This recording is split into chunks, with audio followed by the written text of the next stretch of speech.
On a list of the top 20 most catastrophic, career-killing albums, The Cure's Wild Mood Swings is probably top 5. It's up there with like Duran Duran's Liberty and the Happy Mondays' Yes Please. This album is a train wreck. I would rather listen to Agadoo than most of the shit on this record. It's that bad. I got to push pineapple, shake the tree. I got to push pineapple, grind coffee. To the left, to the right, jump up and down and to the knees. Come and dance every night. And it's not something like Lou Reed's Metal Machine music, right? This isn't some defiant departure from expectations, right? Giving the finger to the fans and the critics. This is Robert Smith upending his waste bin in the middle of your living room wearing a shit-eating grin. Yeah, but it feels good.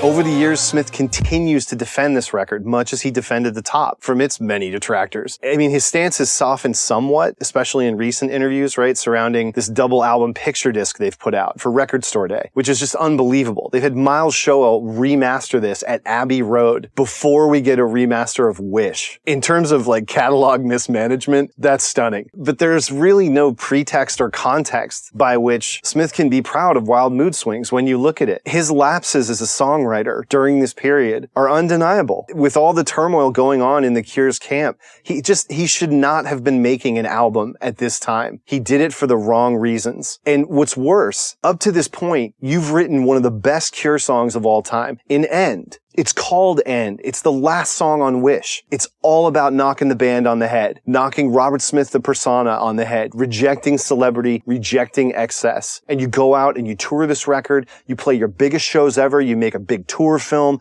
2 different live albums, one sort of like for the fans with the classics, and then the more traditional career-spanning set and show to kind of show what you've got to a new audience, which is just growing all the time because of the success of Friday I'm in Love, and more people hearing. Do you know how many millions of people never heard Just Like Heaven until they heard Wish? This was such an opportunity to go out on a high note. They go on this tour, everything's going great in terms of ticket sales, are selling out everywhere, multiple nights in massive arenas, but the band's a mess. And Smith is personally totally out of control. Even Simon loses the plot. Afterwards, everyone quits. And this is another thing Smith always downplays in interviews. Everyone was going through their stuff, I knew Paul was leaving, Boris wanted to do different things, shrug. The reality, Smith had alienated his entire band through monstrous arrogance and pretty cavalier drug abuse. And if Robert Smith is The Cure, like in air quotes, why are the 2 albums that are essentially Robert Smith solo releases, The Top and Wild Mood Swings, by far the worst things The Cure ever did?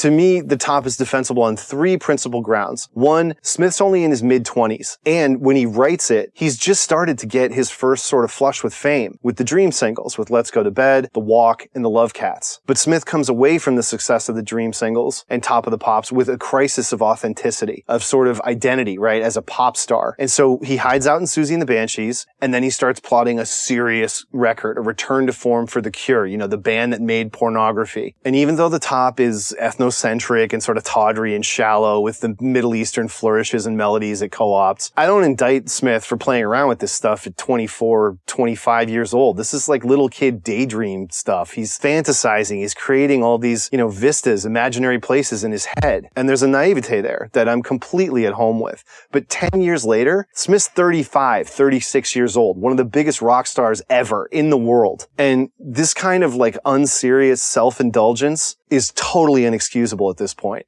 The second thing is The Top is not the product of excess or largesse. In '84, Smith had no money. He's on a retainer from Fiction Records from Chris Perry, and they were running the band on a shoestring budget still. They just barely got their first hits. It's not time to start buying houses. And lastly, The Top is economic. In all respects, The Top is very economic. Just like the albums to that point, it's 10 songs, it's barely 40 minutes long, and like a third of that is Wailing Wall and the title track, The Top. It was recorded over just a couple of sessions. Look at the liner notes on The Top. There are 8 people listed in the credits for The Top, including the 5 musicians who play on it. Wild Mood Swings, there are over 40 people listed in the credits for this album. 40. 10 different producers delivered mixes for the 14 tracks that comprise this record, with the idea that it would function as some sort of kaleidoscopic greatest hits. You know, I mean, the title completely gives the lie to how Robert is looking to excuse the fact that this record does not hang together. Wild Mood Swings, you know, expect it to be all over the place, guys. I don't care if it's all over the place. You've been all over the place before. Kiss Me, Kiss Me, Kiss Me is one of the best albums ever recorded.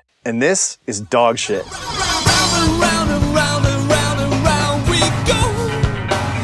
So hard to get a hold of everyone here.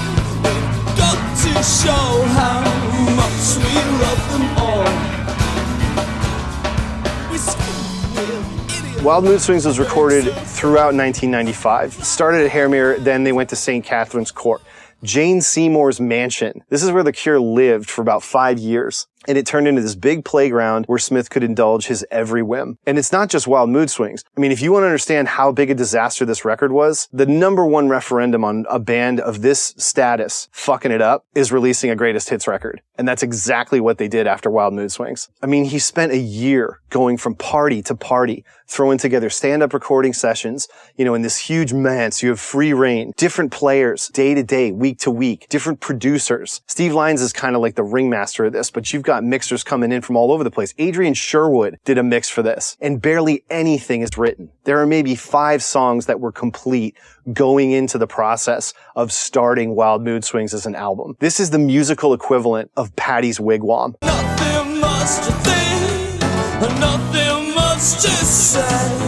Don't want to talk, don't want to try, don't want to think, don't want to know who, what, where, when, or why. Oh, but you do that and you're missing the one. Yeah, it's happening right now. Whatever you heard, you do that and you're missing the one. Smith makes the joke at various points, he would forget the drummer's name. They had 3 drummers running 3 different sessions before they even find Jason Cooper, who becomes the Cure's permanent drummer. They had Mark Price from All About Eve. He was a shoo-in to join the band, but he heard the demo for Delamitri's Roll to Me and made the right call joining that band. Look around your world, pretty baby. Is it everything you hoped it'd be? The wrong guy, the wrong situation, the right time to roll to me. They had Ron Austin from the God Machine, and they almost stole the drummer from this German Cure tribute band called Pink Turns Blue.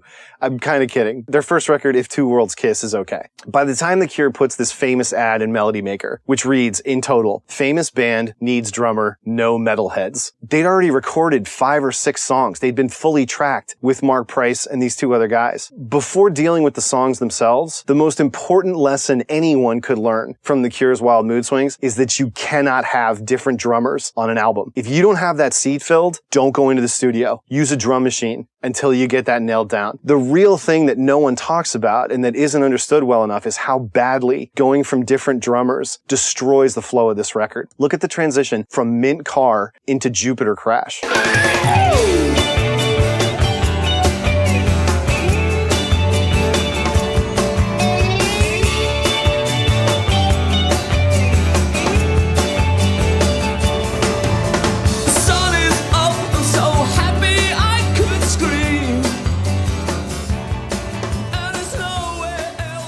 Mint Car's Mark Price, very compact, right shoulder forward kind of player, furious snare, hi-hat, manic, frantic fills. They're not all over the place, but they definitely jump the beat, right? So, and even for me, hearing this, when I heard Mint Car on the radio, I was completely struck by this. It was really jarring. It's a trademark of the Cure sound. Go back to Lowell, right? Lowell's inability to play with this level of fluidity and technical, execution, right? Even through Andy Anderson, Lockdown, Airtight, Tempo Control Machine, The Tank, right? And then you get Boris Williams. Boris Williams is very pointed and musical in his approach to patterns and even just fills. Listen to a song like Push. There's no drum fills in Cure songs. There are drum parts. similar to how there are guitar licks. It's a specific thing, but it's very much part of the Cure sound that people don't understand. A drum fill is exactly that, right? It's a show-off flourish. It's going to signal the transition into the chorus or the next measure. And so on that first single, I'm thinking, well, this isn't the Cure, and like Robert Smith's not even trying.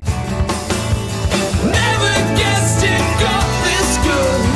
Wondered if it ever would. Really didn't think it could. Do it some more, I know we should. Say it will always be like this. The two of us together. It will always be like this. You know, in the last podcast on Wish, I called out that Doing the Unstuck was like way too over the top for my liking, but it's still a good song. It's way too long, but Mint Car is far worse than that. First of all, it's a totally dashed off rewrite of Friday I'm in Love, their last hit. It's full of phony wonder and sky gazing and put on theatrical dreaminess. It's just too childish. You go from Mint Car to Jupiter Crash, which again is also a rewrite, this time sort of Trust, which is one of my least favorite Cure songs. And if you think the lyrics on Mint Car are chintzy, holy God, Jupiter Crash is like a fucking book report. To this day, I cannot fathom how Smith let this song out and actually loves this song and was showing it off before they had even recorded all of Wild Mood Swings at festival shows. He thought Jupiter Crash was one of the best things he's ever written. It's like writing about the Great Storm of 1987. He's never written anything like ripped from the headlines that was just so obvious and pedestrian. Like imagine if Catch was about Halley's Comet. Was that it? Was that the Jupiter show?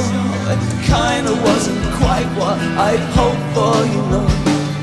Pulling away, she stands up so around her the night turns. Around her the night turns. More than any of that, you're going from Mark Price to Jason Cooper on the drums. And it is just unbelievable how it derails the continuity of the album. Even for people who aren't experienced musicians and studio players.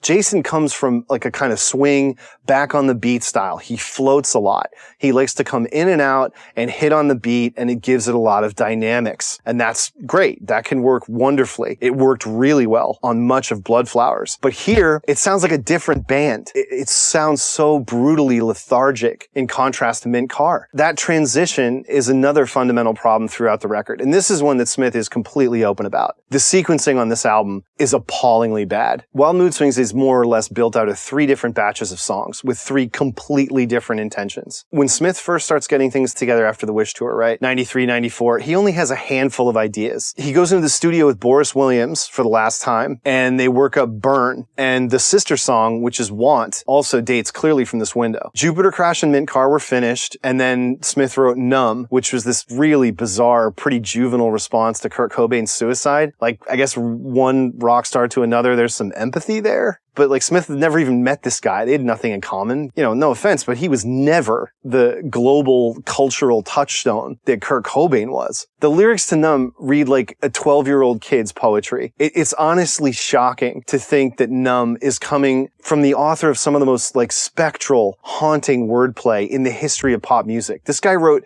The Same Deep Water as You. And not only that, he also wrote literate, arch pastiches, like How Beautiful You Are. These are subtle, indirect, dolorous, evocative pop songs. Almost nobody was better at this than this guy for a while. But you put the lyrics to Wild Mood Swings up against anything else Smith has written to this point, it is a crushingly sad exercise. 'Cause he's in love with a drum, one that makes him numb, one that stops him feeling at all. He's in love with a drum, forget everyone. He really doesn't care. What was going on with The Cure as an entity is death by 1,000 cuts, ever since the end of the Wish tour, when they break up. Even Simon had quit. I mean, he just quit again for the 8th or 9th time. But on the Wish tour, Simon dealt with a terrible spiral of self-destruction. I mean, it was politely reported as pleurisy, but I mean, he was so fucking bad, he had to be replaced by Roberto Suave on the entire European leg of the Wish tour. Then Smith goes into the studio to start working on the film, show, and the 2 live albums sort of all at the same time. While he's doing that in 93, Lol Lowell Tolhurst announces he's taking Smith and Fiction Records to the courts over the Cure name, back royalties, the usual rock star shit. Lowell Tolhurst is very upfront in his memoir, Cured, The Tale of Two Imaginary Boys, about how deeply he regrets being caught up in this typical alcoholic trap, really, which is pride. I mean, he sues Robert out of bitterness and rage at his own inability to control the alcoholism that had been worsening since 1986. But the root cause of those feelings, and listen,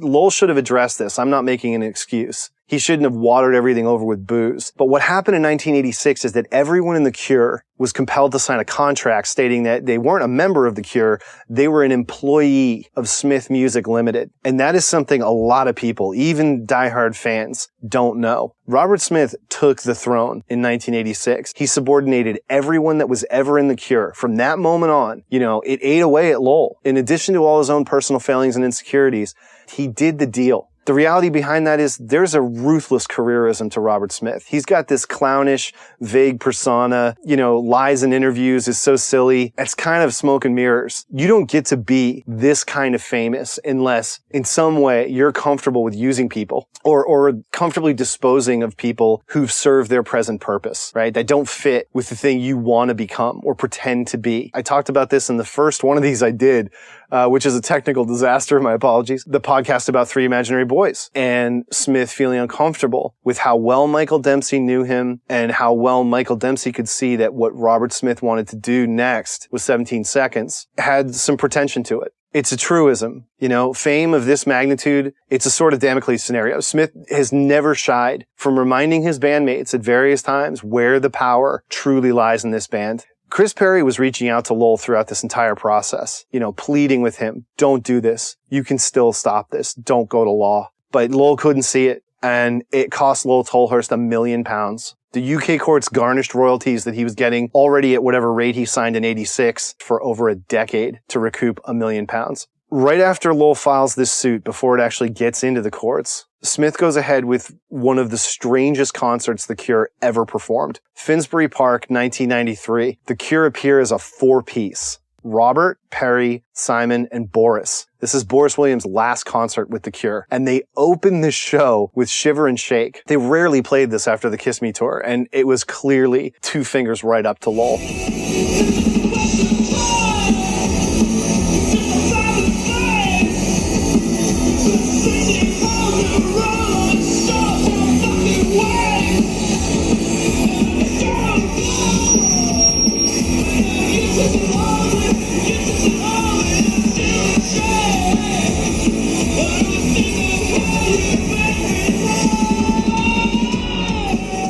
On the whole, this set is one of the rawest and loosest, certainly by Cure standards, in their history. It's totally without a net, and frankly, it's full of mistakes, huge mistakes. They didn't play a very long set, again, by their standards, probably about an hour and a half, but they did go for it. And it was out of frustration. It was out of Smith's rage that the Cure was now potentially ending in a way that he didn't control, that Lowell was fucking with him in like a Shakespearean sense, right? And he also had a contractual obligation to do this gig. This gig was called Great Expectations. So on top of the lawsuit and the breakup of the Cure, 93 to 95, Robert's spending all his time partying with BBC media celebrities and campaigning for XFM. Americans probably don't know this or understand it. The Cure launched a national radio station. They effectively bankrolled XFM with Chris Perry. This was his passion project, to start a new alternative radio station outside the control of the BBC. A lot of Robert Smith's time and energy, and even his output as a musician during this window, is dedicated to helping XFM get its license and get its profile up. When they first started the sessions for Wild Mood Swings, one of the first things they did was a cover of Bowie's Young Americans, which eventually surfaces on a promotional XFM compilation.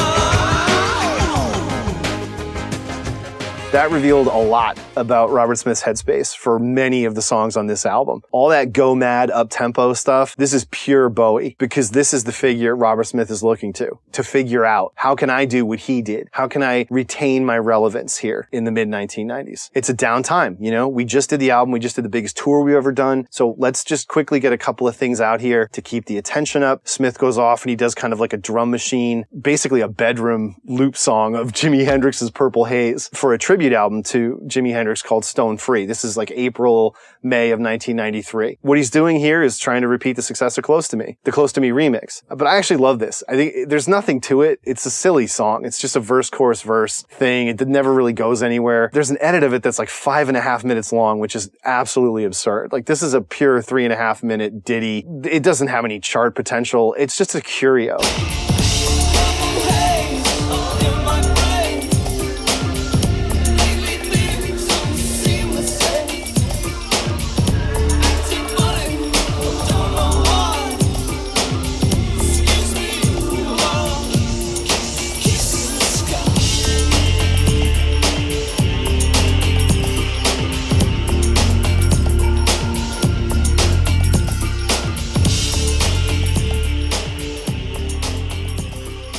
And this is where the luck comes in. Hollywood's greenlit a feature film adaptation of The Crow, one of the most successful graphic novels of all time, right? This is an avatar for the growing popularity of goth in America. He's aware of this stuff. And also, it's not lost on him that most of these graphic novels, like The Sandman, you know, The Crow, the movie, Edward Scissorhands, the main character in all of this stuff is Robert Smith. This guy's an icon, and he is reflected in the art of the upcoming generation. Smith and Boris Williams go into the studio and do Burn. And the Crow soundtrack becomes part of this wave of hip soundtracks where the movie business and the music business are collaborating. The soundtrack thing was just a hugely successful move. It ran for like a good 5 years in the 90s. And right here with The Crow, The Cure are right on the back of Wish and Friday I'm in Love, and their headline marketing. They are the anchor over Nine Inch Nails and even Stone Temple Pilots, who were blown up for the Crow soundtrack. It's a neat retranslation of that pornography, you know, heavy on the toms move. But the lyrics are air light. There's nothing really here. It's a legit Cure song. They never played it live, but when they did, 2013 it was, they finally played Burn live, something like that. Obviously the fans went crazy, because just like Wish, there were tons of people who first heard The Cure on the Crow soundtrack, and their whole relationship with The Cure, you know, evolved out of that. Every night I burn, every night I call your name. Every night I burn, every night I fall again. Every night I burn, feel the animals scream. Every night I burn, dream the crow back dream. Every night I burn, scream. Apart from these two songs, Smith essentially takes a full year off music, during which time Nirvana and grunge become the only things that matter to American kids, and Britpop fucking explodes. April 1994, Oasis released Supersonic, and Blur put out Park Life. And Robert Smith turns 35. He's seeing both the American and English music scenes have completely revitalized themselves around new youth idols, new attitudes, and he's got to figure out how to navigate this, or if he cares to. It's one of those classic things. Every time an interviewer asks Robert Smith about what he's going to do on the next record, what inspired you to make album X, he always says the same thing. Nick Drake's 5 Leaves Left. But he's never made an album that sounds anything like Nick Drake's 5 Leaves Left.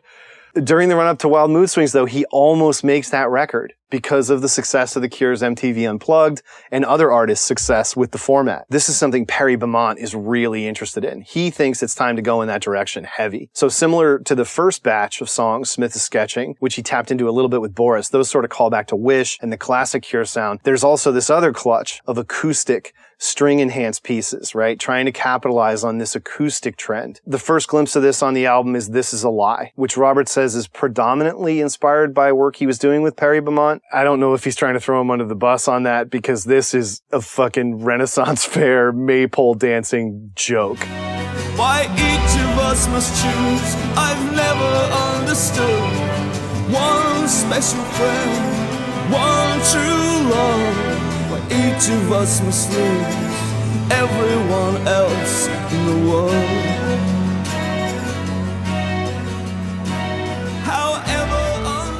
And more importantly, from the start of the album with Want, on This Is a Lie, you're also starting to hear that adult Robert Smith voice come in. It's the biggest transformation. It's where, old school fans, this is the dividing line after which Robert Smith becomes this kind of cavorting, theatrical, self-parodic clown. He abandons or he can't muster the emotional vulnerability and the whimsy that he made his name on for this melodramatic arch distance, this performative remove. But as far as the acoustic clutch of songs, Bear is of a piece with Jupiter Crash leaning into that swinging Jason Cooper drum pattern, but it's for 8 minutes of just aimless, unstructured jamming, painted over with pointless, whinnying string arrangements. Bear is like this giant, swollen thunderhead cloud in search of a landscape to give you a complete picture. And the reason it's so rough is I just don't think you could have even fixed it.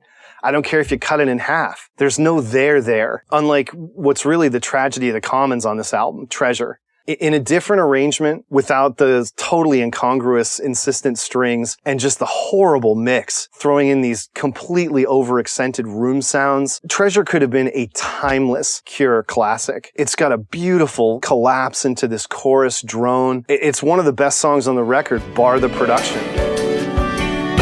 It's better to forget. Remember me.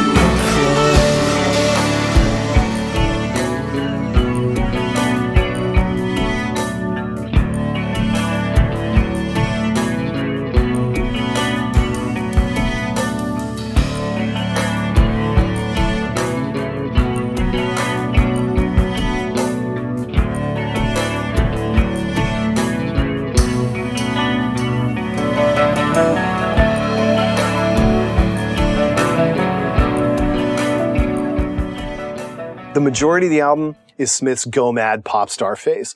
He's kicking against the fact that he's on the wrong side of his 30s, and his behavior was consistently out of control all throughout this period. During the Wish tour, sure, but again here, he takes a year off, he's sort of convalescing and taking it easy, but as soon as the gears start turning on the album cycle and the court case is resolved, and he's doing all the promo work for XFM, he's totally back at the bottom of a bottle. It's outrageous, the stories about the shit he was getting up to at this time. He got shit-faced before interviewing David Bowie, and the first thing he says to him was, "Can we agree that you haven't done anything good since Ashes to Ashes?" Smith's behavior was consistently out of control, and it got worse because he was so much more insecure. I mean, it's a gross thing to talk about people's physiques, but the reality is Robert Smith had printed millions of dollars off how gorgeous he was. He was one of the biggest pinups in the world. He's not George Michael, but in so many ways, Smith is the other side of that coin, right? To the completely inverse audience, Robert Smith was a huge sex symbol, and there are stakes with that. He didn't luck into the Bowie, elegant, aging into it Jeremy Irons thing, but he also wouldn't stop drinking and partying, and by the time you're 36, 37, that takes a toll fast. And the only reason I even mention it is because just about every review of this album, and especially the tour in support of it, calls this out. This guy looks like shit. I mean, he wasn't even shaving. He had given up so badly. He was going out there with awful black stubble. He needed a new image, and he knew this was coming. Smith totally knew this was coming, and he absolutely understood the Cure weren't cool anymore. They were looked at as an old band in that they were considered irrelevant. But this is what gets his back up, because he's rich. He doesn't give a shit what you think. The guy, to this point, had already sold almost 20 million albums. XFM is about to launch. He's got a piece of XFM. This is going to lock up his financial security forever. Like, in as much as he knows he's going to go out and just get the shit kicked out of him in the papers, he's up for it, because who are these people? Some pay packet executive? A 23-year-old kid writing bullshit for Q magazine or whatever? These people are economically and socially beneath him. And Smith does take that cheap sanctuary here.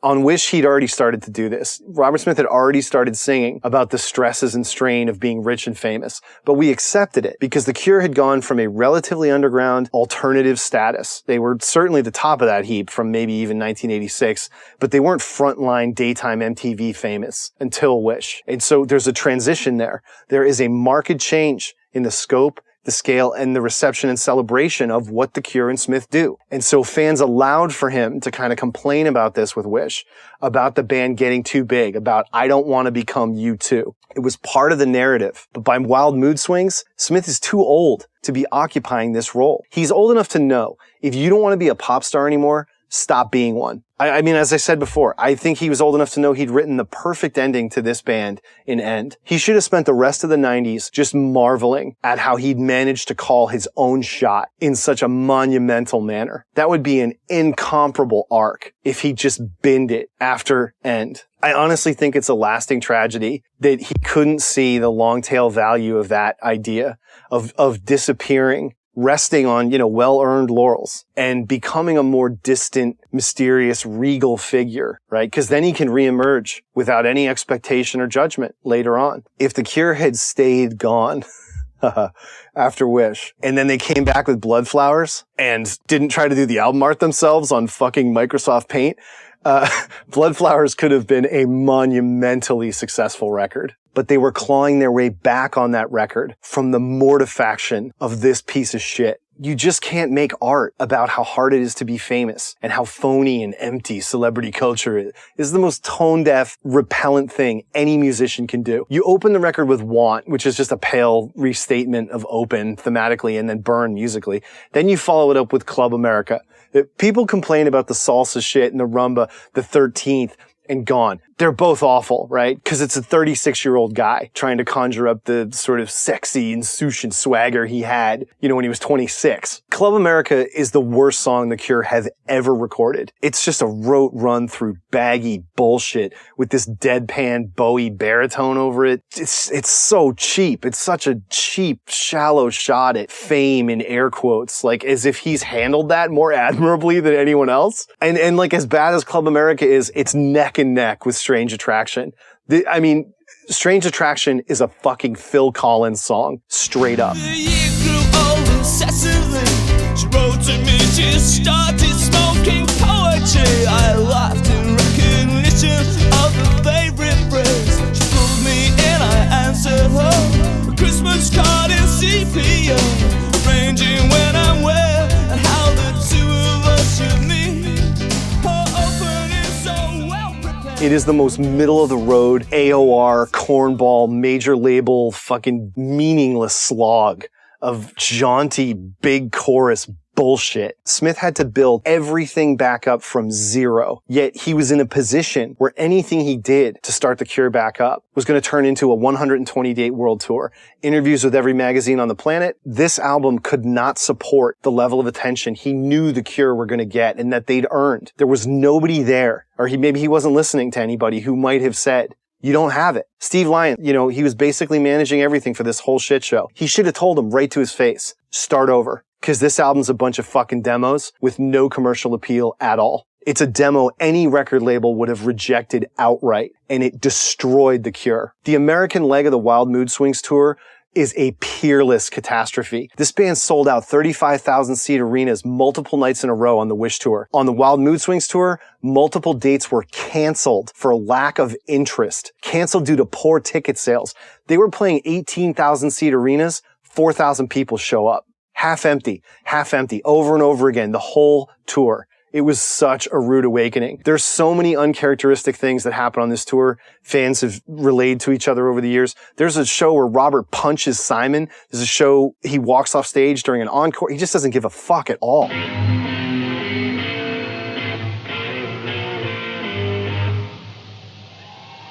That's our first encore number. Little snippets with the bites open. In Florida, he goes into this huge, bizarre rant. You know the feeling when you've got like someone that you know really well, someone that you love a lot, even someone that you're just like really friendly with, and you're talking about something and you find it really hard to explain what you want to say. Like, even though you know you're saying the right words, like it doesn't click, and the other person just doesn't see the same picture in your head. This is us on stage tonight with what's going on. So, this is just like 1 minute of us just doing E, just really at my tempo, right?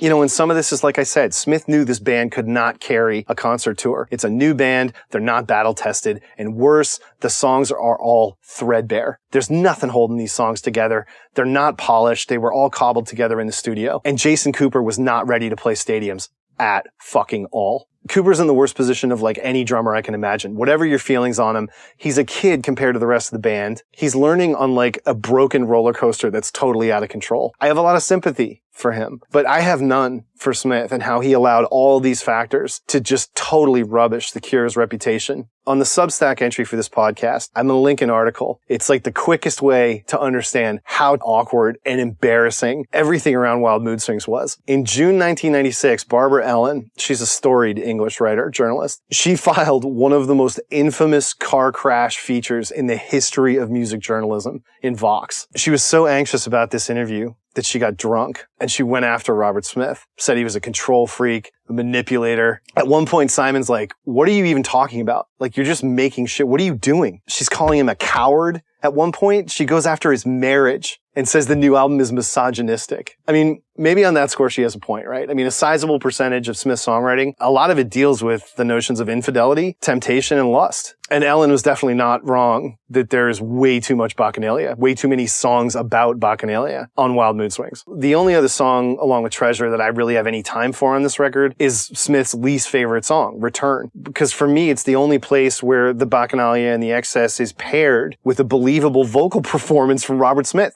Unlike everything else on this record, Return is fun. It's fun in an honest way, not in the forced go mad way Mint Carr was. And unlike everything else on the record, it's not overthought. It's not second guessed. It's a totally disposable little romp. It delivers the energy and the exuberance that's missing on the rest of this record. I think it's really obvious, not just to fans. If you were to go through and invest the time to critically evaluate this record, Return really stands out. He probably downed a few bottles of wine and just belted it, but that's what he needed to do. Tell me what is going on.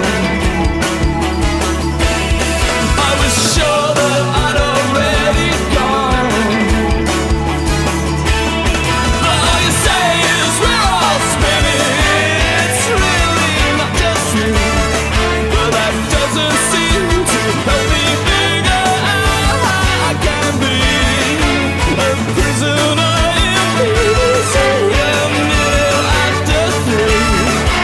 It didn't used to be like this. Must be all that sleep I miss. The rest of this is so tentative and brittle that none of it hangs together. The fan response immediately after the album cycle had finished is that all the B-sides were 10 times better than anything on the album. Even if Wild Mood Swings is the first time you ever heard The Cure, and you heard these 5 B-sides alongside the album tracks, you would be dumbstruck that anyone would pick the songs they did over the B-sides. It was at the point where they were a little bit overpraised by fans. It was a pastime for fans making CDRs of Wild Mood Swings, swapping out the songs they couldn't stand, like the 13th or Gone or whatever, with Home and Ocean and Adonais, and especially the ambient mix of This Is a Lie. Even today, you know, on social media, you'll see Cure fans wringing their hands over what a great album this could have been if they just picked the right songs and the B-sides should have been. No, they're okay. But Robert Smith was done. He was writing from a headspace that was totally dishonest. I went a little heavy on that message in the Wish podcast, maybe. But Smith has copped to the fact that he had started going through the motions on Wish on a number of those songs. And the problem with Wild Mood Swings is that he's going through the motions on all of them. He's totally lost the drive and commitment to the lyrics, and he couldn't or didn't bother to write good licks anymore. Go listen to Fascination Street. There's like 6 killer riffs in that song alone. You could make 3 songs out of Fascination Street. There is so much good shit going on.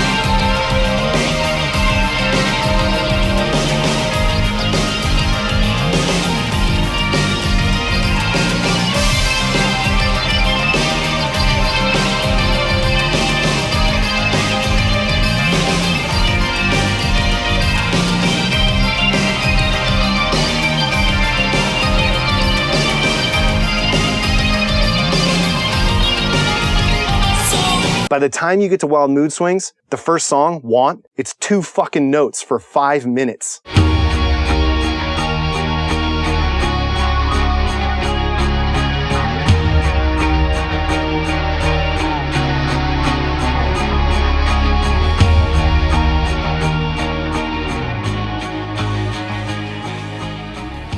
A lot of people talk about trap, because trap is supposed to be this big, raging, return to form, getting his back up. And whether it's about Lowell or someone else in his orbit, I have no idea. But it's just endless moaning, and it's not backed up by strong enough music at all. I had said that I didn't think Cut was strong enough, lyrically or thematically to support its length. But it had some of the best instrumental performances in The Cure's history. Poor old Robert, Boris, everyone just goes off on Cut, and they get away with Cut because of it. Trap fails to build any of that supporting sort of infrastructure. And in that way, not to try to boil Wild Mood Swings' failure down to one song, but Trap is very much like Want, a Wish retread. And if you think of it in those terms, this is just like vamping on a half-written 2-chord demo. It's completely beneath the historical reputation of The Cure and Robert Smith as a songwriter. Like everything else on Wild Mood Swings, you're putting lipstick on a pig.